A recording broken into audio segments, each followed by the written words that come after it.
Want to welcome everyone to this quarter's Patriot Lunch, hosted by myself and Bancroft Capital. I am Will Marm. I'm a U.S. Army veteran. I'm a proud graduate of Bancroft Capital's Veteran Training Program. Welcome to the Patriot Lunch featuring U.S. Army Colonel David Rowland. Welcome, Dave. Hey, thanks for having me, Will. Appreciate it. You got it. With this Patriot Lunch, I want to emphasize that we succeed when relationships are made and strengthened. I'd love to connect you with Dave after this so that maybe he can have a conversation with you. You can get to know him and help him grow his network as he transitions into the next season of his life. In the meantime, we're going to reflect on the last 25 years and where he wants to go. We have time at the end of the dialogue to engage and ask questions and stuff. And so if you'd like to ask a question or say anything to David, just text or raise your hand and we'll get you in the queue. You can be public or, you could, PM just to me, whatever you like. Most of you know about Bancroft Capital's special mission. We are a certified service-disabled veteran-owned small business operating as an institutional broker-dealer and a small investments bank. Through our veteran training program, we accomplish our mission, which is to train and empower transitioning veterans to succeed in the financial markets, financial services industry. Bancroft Capital takes the proceeds of the business to pay for their mission. The core lines of the business, are debt and equity capital markets, cash management, public finance, fixed income, secondary trading desk, and an investment bank. So please remember Bancroft Capital. If you ever need these services, very happy to help. David comes to us in partnership with the Special Operators Transition Foundation. It's a nonprofit dedicated to helping transitioning SOF veterans, so special operators, transition into their next great career. They're all going to land somewhere in corporate America. They're going to be in your offices, in your industries. This organization has a deep pipeline of great Americans who are transitioning into the next season of their lives. So if you're looking for that type of talent, look at their website. We're happy to put you in touch with them for an introduction. So David's a transitioning U.S. Army colonel. He's got over 25 years of experience. He's deployed throughout Europe, the Middle East, Asia. He's a West Point grad. He has 2 master's degrees from Georgetown University and the Naval War College in Rhode Island. David, I'd like to hand it over to you to give us a brief intro. Tell us about yourself. Who's David Rowland? Hey, thanks, Will. I appreciate this. Again, thanks to Bancroft for hosting this and giving back to the military community. As a veteran and someone who's supported other transitioning veterans, having programs like these are critical to helping us move into the private sector, private life. So as for me, I'm actually originally from South Carolina. I got like you said, Will, got an appointment to West Point. Had the opportunity to go up there and join that great institution. Majored in mechanical engineering, and then was commissioned infantry officer. Throughout my tours, I've done a variety of infantry assignments that included deployments to various locations. Most recently, some of the things I did prior to joining this presentation, I was the commander of the Old Guard, which I hope to talk a little bit about later. Which is the premier outward-facing unit in the Army. And then before that, I had the opportunity to stand up a unit from scratch in the Indo-Pacific region. So those were some of the things I was able to do recently. And I have a couple war stories that I'd love to tell if we get the opportunity throughout my career. But it's been great. I've loved it. I've loved working with the people, and I'm ready for the next challenge. Thanks, Will. That's wonderful. Great. So you're certainly very forward-facing, very looking to see where you're going to land and what kind of super impact you're going to make wherever you go. let's pause on that. Let's go to the beginning. How did you get here? What happened to make you who you are today? Some of those kind of key life events. Now that's funny. Well, funny you mentioned that, Will, because where I am right now, I'm in a house, right? So I'm at my home office, and my home office or my house has 4 kids in it, and that makes it very busy. So that all started back at West Point, and I had an opportunity to meet my wife Amy on a blind date before one of the big balls up there called 100th Night. I know a couple folks on here will know what that means. And our courtship, like many military families, spanned 2 continents. So Amy was here in the United States, and actually you and I, Will, were in South Korea for a year. And that was a long distance relationship. So fast forward about a year, and I came back, went down to Savannah, and 9/11 kicked off. And for those of you that remember that, it was a pretty chaotic time. I had the opportunity to deploy to Afghanistan, and still courting Amy. She had moved down to Savannah. I disappeared for a couple months, came back, and I was like, hey, this is the girl I want to marry. I proposed to her. And right after that happened, I said, hey, sorry, Amy, I know you're going to plan the wedding that's going to happen in the next 6 months, but I got to leave. I couldn't tell her where I was going, what I was doing, but it was clear we were doing the invasion of Iraq. So I disappeared for a couple months, couldn't talk to her. I come back. I say, hey, how's everything going? I'm back. She's like, hey, I got all these questions for you for the wedding. I'm like, that's great. Hey, you know what? I'm going to leave. I've only been back for about a month. I'm going to leave to go to this exercise in South Africa. I'll see you later. I'll be back for the wedding.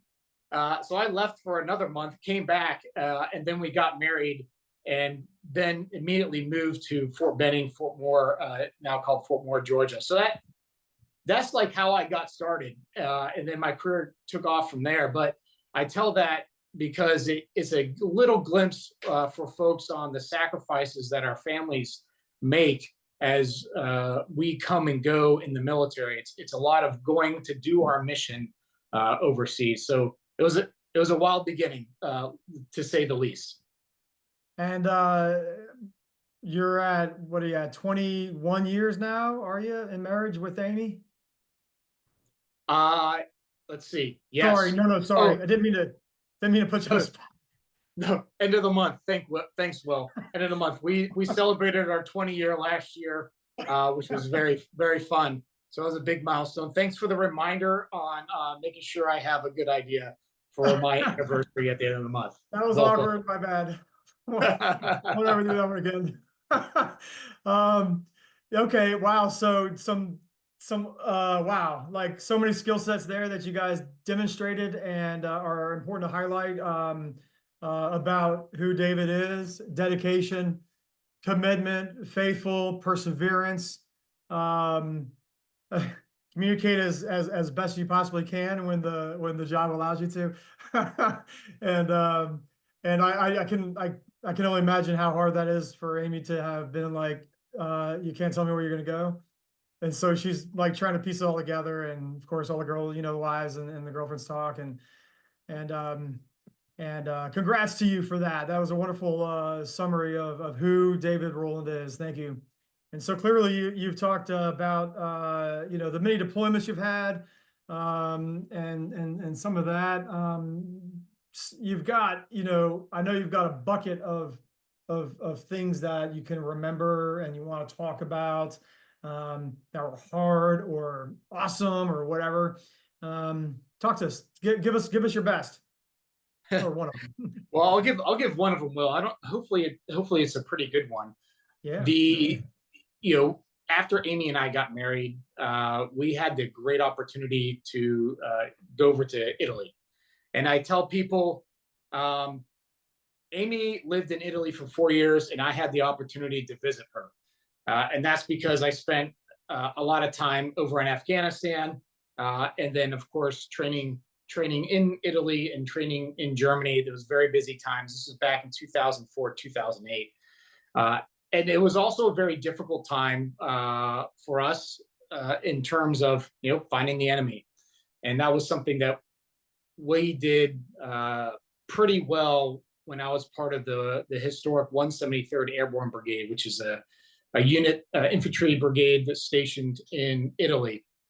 And on one of those deployments, we were in southern Afghanistan, just north of Kandahar, for those familiar with it.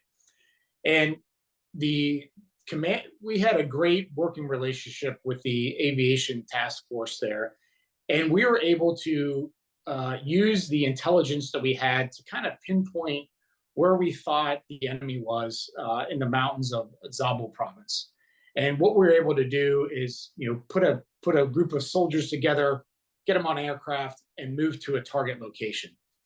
And I'll never forget one of these such occasions. And I know there are people that are on this that may have been on this particular mission, so hopefully they don't call me out that I've missed too many of the details or fabricated too much. But we flew into this one location that we had human intelligence as well as signals intelligence that there was a senior Taliban leader there.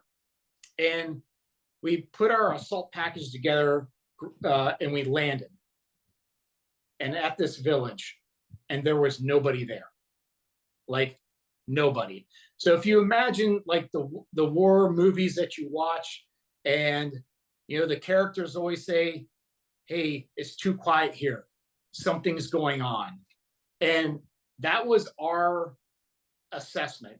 We're like, there is no people in the middle of this village. And so that caused us to try to figure out, okay, where's the enemy at? Clearly there's something going on here. And so what we determined is they were somewhere up north of us. And we got back into our helicopters. The helicopters came back. And as we were going into this location that we thought they were now,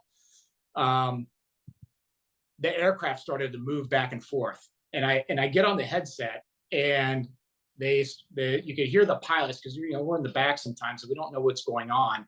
This big bus of a aircraft, and all of a sudden the aircraft starts shifting back and forth, and I can hear bangs outside of the aircraft, which I come to find out was rocket propelled grenades, RPG fire. And it's one of those things where you're like, is this really happening? Because it's so loud, you sometimes don't know what's going on.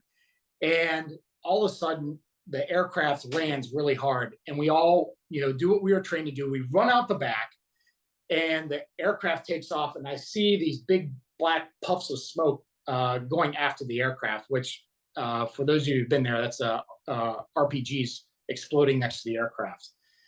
And you're a little bit disoriented when you get off the aircraft. And I remember looking at the ground at my feet and seeing like the dust go up by my feet. And the dust, the aircraft that just left, there was dust from the aircraft. But I see that on the ground, there's the dirt's kicking up. Well, what I realized is like someone was shooting at us. Which we ran back behind some boulders and started shooting back, which was a little bit of a surreal experience given that we didn't know what was going on. Come to find out, there was a large 150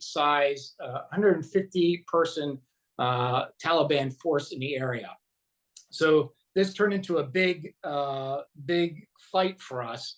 And one of the things we were able to do is coordinate for aircraft assets, specifically a Predator aircraft, which is a surveillance aircraft. For those that don't know that, has all types of things on it. And then between myself and one of my good friends, we coordinated to get a AC-130, which is a attack aircraft, and we were able to neutralize a significant number of those 150 folks that were fighting us. But that was a very surreal experience on that hilltop back in Afghanistan. Well, thanks for letting me share that. Yeah, right. And you don't really even know the impact of that until later, right? Days, weeks, months, years, right? It's a constant refresh, relearn, reassess, and congrats to you and your team for doing the right thing and persevering through difficult, challenging times. Some of the things for our clientele at Bancroft Capital to take away is that management under pressure. That's pretty intense pressure, right? Like the floor, trading is intense pressure. You're managing other people's money. A lot of pressure there. You have to be able to think clearly under pressure, and you demonstrated and you share with our audience that you can think clearly, you can task manage, you can solve problems, absorb all that information, and make decisions. And so that's the real long-term value. And from my seat here, having done been in the military like you, and listening to your experiences. So great, thanks for that. Yeah, you mentioned the Security Force Assistance Brigade. I want to kind of cue you into this and for the audience. This is entrepreneurship, like number one, like period, entrepreneurship in the military. Very few people ever get a chance to do something like this. Love to hear why a Security Force Assistance battalion, Dave Rowland, number one, guy there, and stood it up. Go ahead, please. Talk us through the entrepreneurship and your effects on that. Hey, thanks, Will. It's funny that you mentioned that one. Just recently, military.com, which is a news agency, just recently published an article that said the Security Force Assistance Brigades, which is what I was able to do, is one of the top 2 things that the Army's gotten right in the last couple of years. And for me, so for those of you who don't know what that is, the Security Force Assistance Brigade is a combination of small, multidisciplined teams of about ranging from 4 people or 5 people on a team to 12 people on a team, coming from a variety of specialties: mechanics, logisticians, communicators, infantry, whole bunch of different folks on these small 12-person individual multi-discipline teams. And they're designed to basically be lethal consultants with our partner forces throughout the world. So I had the opportunity to stand up an organization like that. And what we were able to do is grow it from 0 people to 192 people. And within 18 months, so in a year and a half, I was able to negotiate 19 of these consultant teams into 11 different Indo-Pacific countries, which was pretty exciting. So one of the things I like to highlight about that is, one, recruiting the right people and finding the right people is super important. I like to say if you hire the right people, the problems take care of themselves. And I can tell you from my experience, I hired a lot of the right people. I got a couple people wrong, but for generally, the folks were able to solve their own problems.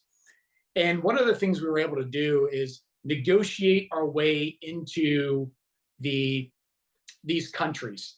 So a brand new organization has no reputation, almost no reputation, and you're trying to do this thing and nobody knows what you are. So we had to do a lot of marketing and market research in order to get into these Indo-Pacific countries. And, trying to tie it to the private sector a little bit, we had like our own policy and regulators. I would call them the U.S. Army Pacific staff, right? So they were running all the regulations for us. Then we had embassy staff, which included the Army attachés in our case, or it might be the Navy attaché. And they were really the gatekeepers or the clearinghouses that we had to get into those countries, because an ambassador is not going to let a random Army unit into their country that might mess up the relationship that they've built with the host country. And then our third person we had to really market to and negotiate with was our foreign partner force. So those were our true customers and clients. And we had to convince them that, hey, this new unit is a great idea to come into your location. So that was a really a fun effort, and it was a lot of work. We were able to get all those teams into various countries. I had the opportunity to go to Mongolia. So if you know the geography of Mongolia, there is a country to the south named China, and there's a country to the north named Russia. And I would argue that our folks are not, our country is not exactly on good terms all the time with those two countries. So working with that partner force was a unique experience. One, because not a lot of people go to Mongolia, but two, its sheer location creates a lot of challenges for it on a policy level. So I'll pause there, Will. I love this subject. I really enjoyed what I did with the Security Force Assistance Brigade, and love to talk a little bit more if you want. Yeah, thanks. I appreciate the pause on that. I want to cover the old guard. I also want to say one of my most recent reads here for the crowd is a very good book called Green Light Go, written by Colonel David B. Rowland, the story of an Army startup. And it was very well done, self-published. No chat GPT here. And talks about the lessons that you can take away from starting up an organization from a defense professional's point of view. But it has it applies to not just military, to all types of business acumen. I love the idea about the relationship management, because that's number one. Reputation takes a long time to build. You gotta start those. You gotta find those key relationships and dig into that. Negotiate. How many people can I bring in? What do you need? What skill sets? That type of thing. Culture, and trying to respect, understand, right, their culture.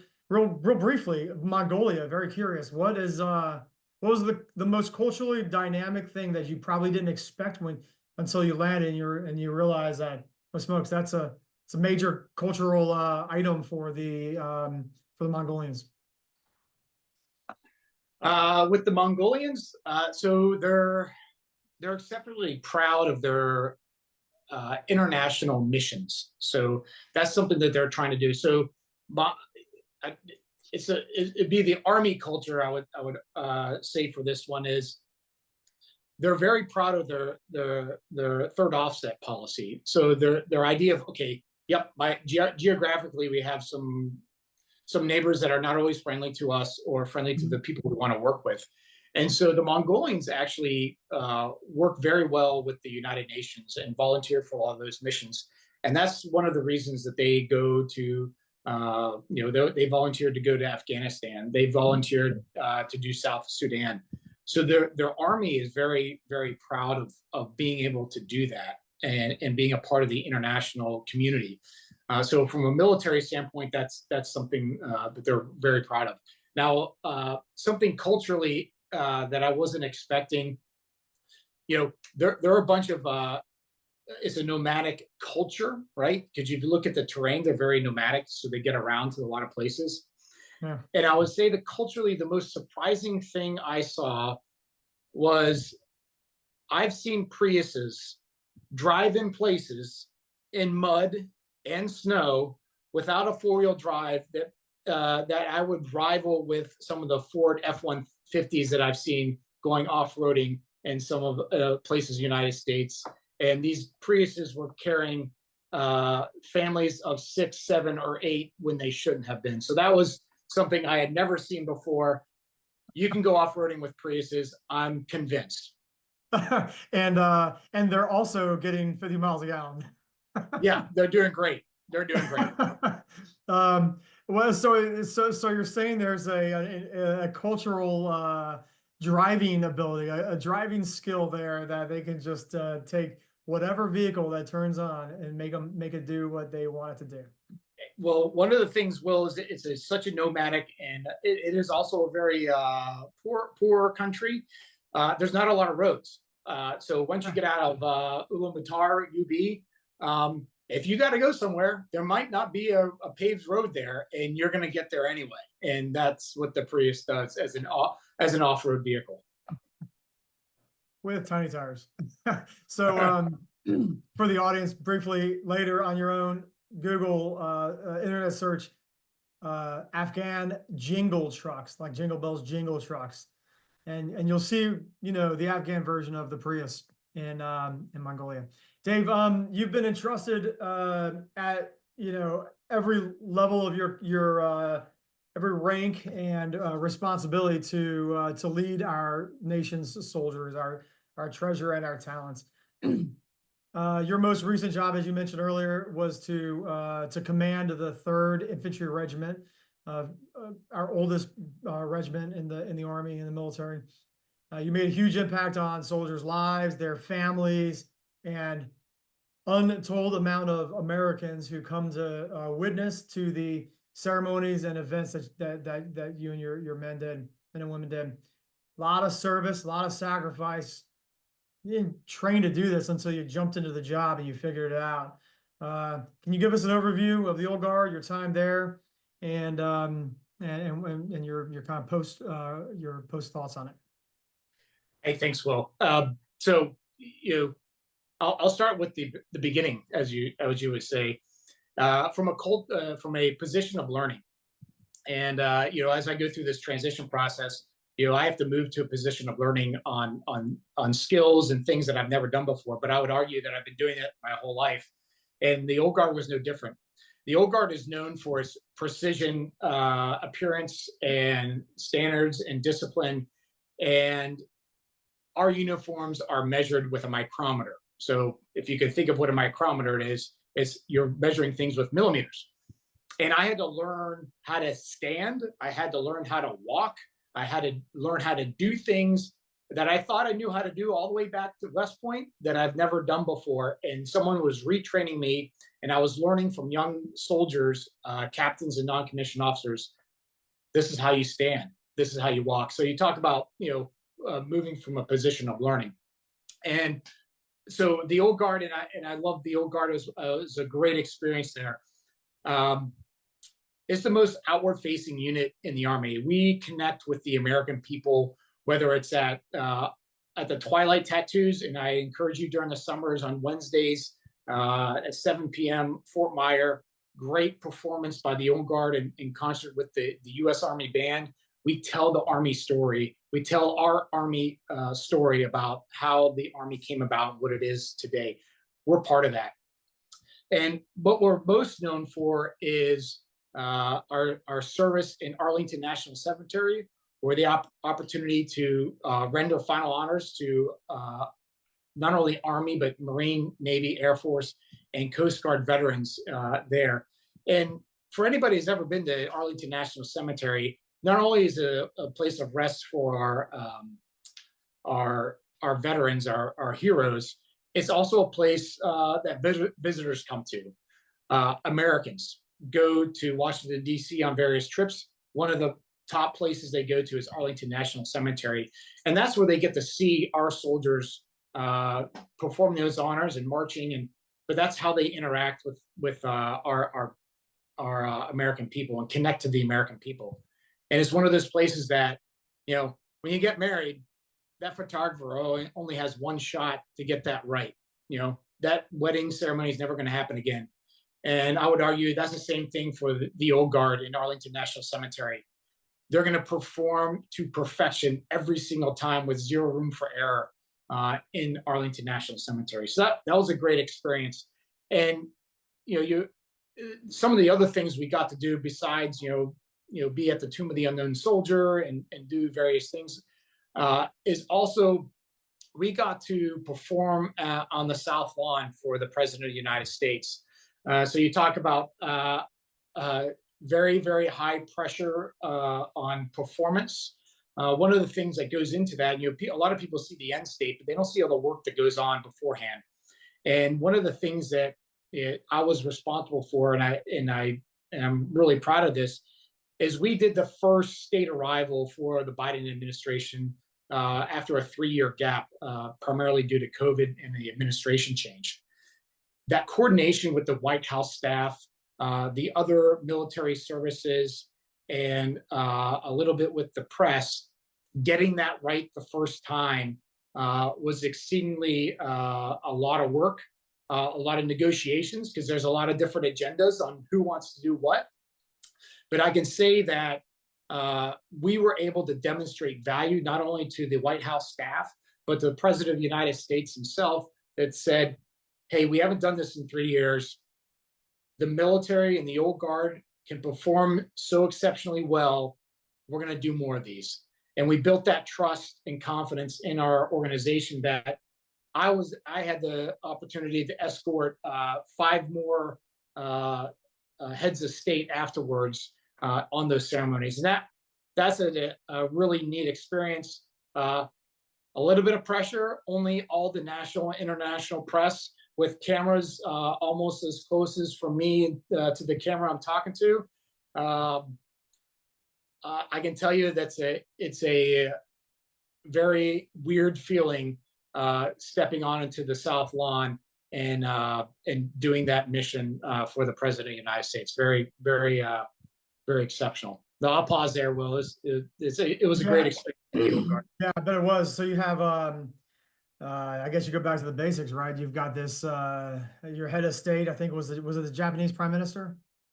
It was one of them. Yep. The first Okay. one was President Macron of France. France. Yep. Yeah. And you've got, every French, major news outlet, obviously the U.S. ones.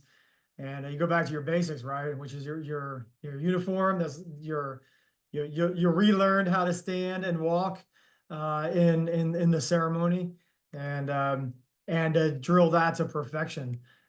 And also, let me tell the audience, because I don't know how many old bucks or young bucks we have out there, but we're not 20 years old. It's a little easier. It's easier, I want to think, to learn how to do that when you're young and doing it. But when you're, let's say, closer to 50 than you are 20, it's not, it's hard. It's really hard. So well done on that. Thanks, Will. Yeah, it was a lot of fun. One of the things we did is you go back to the basics and you rehearse. You rehearse. I think someone counted, we rehearsed the entire ceremony over 25 times, it takes somewhere around 60 minutes to do that. And you're getting all these people together. And, some of those rehearsals are at the White House on the South Lawn, which is great. But I can tell you, when you get to the South Lawn, after being in the Army and on a lot of parade fields, you realize it's not that big. And, we would do these rehearsals, and we're the only ones there. And every once in a while you see some White House staffers, and we'd work with them, but it wasn't a big thing going on. But I can tell you, I absolutely remember the first time I got there and all the crowds were there, because the Secret Service and White House staff, they set up everything get ready.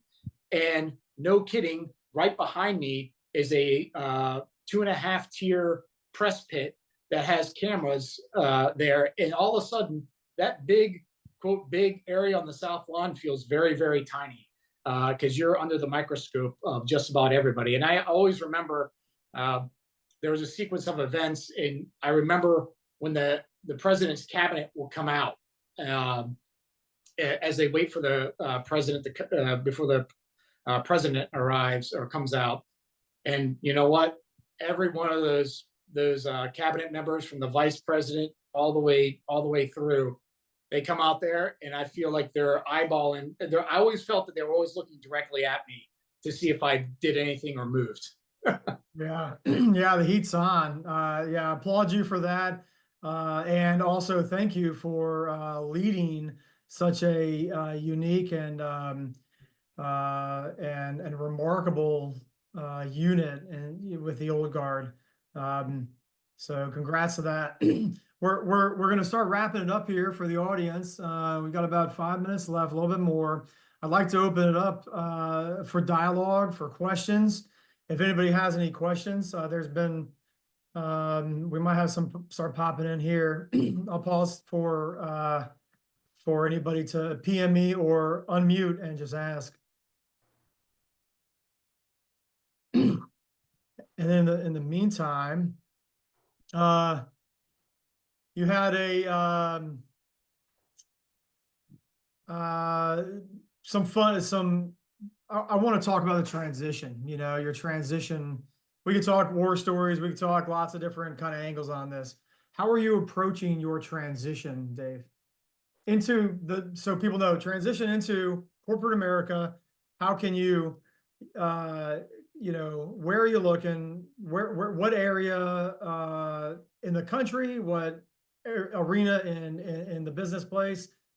Can you expound on that, please? Yeah, I'll take a quick second to do that. Thank you, Will. So one, it's a process, honestly. I would say I didn't really understand what I wanted to do until maybe 6 to 8 weeks ago. In that process, and I want to thank the Special Operators Transition Foundation, because they have a great program that helps you kind of go through that. So one, I determined that I do like the startup mentality. I like to do something new and innovative. So hence I got the book published with a small publishing firm, and I like to go do something like that. I like to be the chief operations officer for a B series round startup as they want to grow. Just like I grew my Security Force Assistance Brigade unit, I'd like to grow a company and help them succeed in some capacity. I bought a house in Northern Virginia, right off of I-66, so like to stay in this area. And in the meantime, I had the opportunity to work through Hiring Our Heroes, and I'm going to bridge the skills I don't have, hopefully a little bit of finance, a little bit of technology, as I work with Visa to get ready to do a new role as a former retired Army officer. So thanks, Will. Yeah, that's awesome. You have there's a lot going for you, as everyone can understand. That you can see just kind of briefly a glimpse into Dave's skill sets, his pedigree, his qualities, but as well where you want to go. So yeah, Northern Virginia, obviously, the marketplace is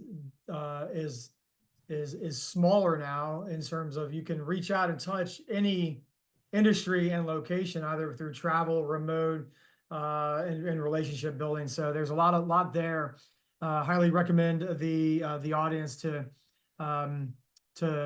reach out, and looking forward to seeing how that network grows for you via Bancroft Capital's Patriot Lunch series. Tell us, when you look back at your last 25 years, give us what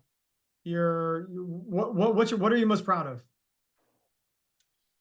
So I would say the thing I'm most proud of is developing the folks that I got to work with. I got to work with some really fantastic folks.